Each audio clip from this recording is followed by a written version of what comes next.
নমস্কার, কেমন আছেন সবাই? আশা করি সবাই ভালো আছেন, সুস্থ আছেন। তো আজ আমি ডিমের একটা অন্য ধরনের একটা রেসিপি বানাবো।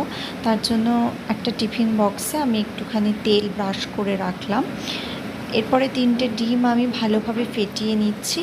তো এই ডিমের মধ্যে সামান্য একটু লবণ দিয়ে দিলাম।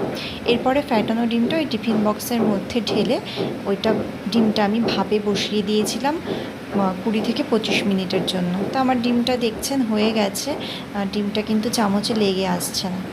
এরপরে ডিমটাকে ছুরির সাহায্যে হোক বা চামচের পেছন দিয়ে যেভাবে খুশি ডিমটাকে তুলে পিস পিস করে পনিরের মতো কিউব করে কেটে নিতে হবে। এরপরে আমি কড়াইতে তেল দিয়ে দিয়েছি, আমি সরষের তেলেই রান্নাটা করব। এবার ওই কিউব করা ডিমগুলো আমি তেলের মধ্যে দিয়ে দিলাম ভাজার জন্য। তো ডিমে যেহেতু লবণ দেওয়া ছিল আমি আর লবণ দেবো না, খুব হালকাভাবে ভাজতে হবে, নাহলে কিন্তু শক্ত হয়ে যাবে। এরপরে ডিমগুলো ভাজা হয়ে গেলে তুলে নিয়ে সামান্য আমি তেলের মধ্যে জিরে ফোড়ন দিলাম। এরপরে দিয়ে দেব পেঁয়াজ কুচি আর সামান্য একটু কাঁচা লঙ্কা কুচি।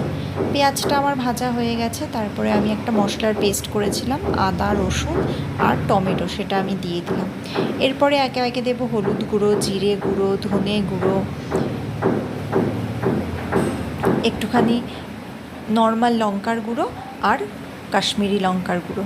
কাশ্মীরি লঙ্কার গুঁড়ো দিলে কালারটা ভালো আসে, আর সামান্য একটুখানি চিনি। এবার মশলাটাকে ভালোভাবে কষিয়ে নিতে হবে। তো যতক্ষণ না তেলটা ছেড়ে আসছে ততক্ষণ খুব ভালোভাবে কষিয়ে নিতে হবে। তো এর মধ্যে আমি অ্যাড করলাম আরও একটুখানি লবণ। তো আমার মশলা কষানো হয়ে গেছে। এরপরে আমি সামান্য একটু গরম জলের মধ্যে দিয়েছি। এবার ঝোলটা আমার ফুটে এসছে। তো আমি এবার যে ডিমের যে কিউবগুলো কেটে রেখেছিলাম সেইগুলো আমি এর মধ্যে দিয়ে দেব।